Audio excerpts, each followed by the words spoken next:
story of gold. A story that begins right here in the great Southwest. With its trademark desert landscapes and rugged cactus, it's as alluring today as it was over 500 years ago.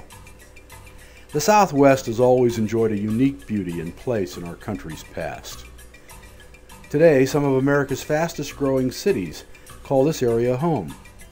Las Vegas, with its sprawling suburban growth and nightlife. Albuquerque, and Phoenix, which sits directly in the Valley of the Sun. It's here in Arizona that our story begins, and it might surprise you to know this area didn't always look like this. Where today there is mostly scrub brush and desert, it was once lush and fertile, as the forests and valleys of Oregon and Montana. Hard to believe, you say? Well, how about taking a trip back in time with me, Brian Bozick, and learn the true story of gold. Arizona in the 1500s. The land the Spanish found was filled with trees, waterways, and abundant wildlife, according to exploration historians. It was these streams which gave up the first chorus of gold, and once found, altered this landscape forever. We would look for a group of boulders or large rocks in the rivers and streams.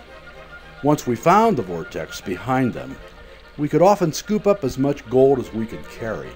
As the Spanish ships stacked with gold made their way back to Europe, the stories of unimaginable wealth just waiting to be carried out of the water in the new lands traveled like wildfire across the continent, stirring the greed and imagination of the Europeans.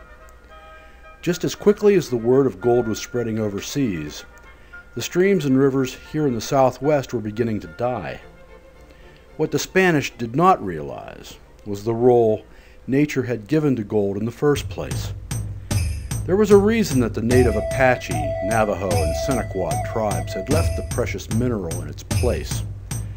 The gold played a key role in keeping the waters clean and pure for the trout, deer, eagle, and the Native Americans of the area.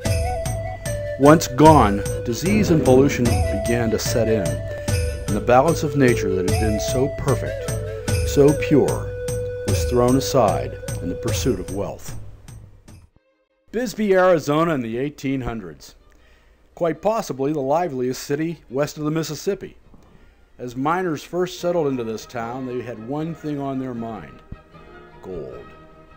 Setting out upon the streams, rivers, and creeks, they used newfound technology to become more efficient than their Spanish counterparts had been in raiding the water of its wealth. Hydromining was the word of the day, and with it, a miner could dry up a vital waterway in less than 2 months. Flushing out all of the water and catching the heavy gold laying at the creek bottoms proved to be a fast and profitable way to mine for the precious mineral. Of course, with the water gone, the trees and animals too had no way of staying alive. The wildlife either perished or moved to new areas where water could be found. As soon as the gold was harvested from the riverbeds, the miners would simply move on to the next potential waterway and start the process all over again. What they left behind was tragic in its consequences, and we are still reaping the effects of it today. The story of gold. It is an intriguing story to tell, and each week we're going to take you back in time to the great Southwest and a land that held much more than the gold that filled its waterways. It was here that the Apache, Navajo, and Seneca lived, and enjoyed an area teeming with wildlife, forests, and some of the most breathtaking scenery to be found. And while today it is now known for its desert landscapes, it used to have thousands of streams, creeks, and thick forests as far as the eye could see. But when gold-filled ships left our shores for Europe, our land was changed forever.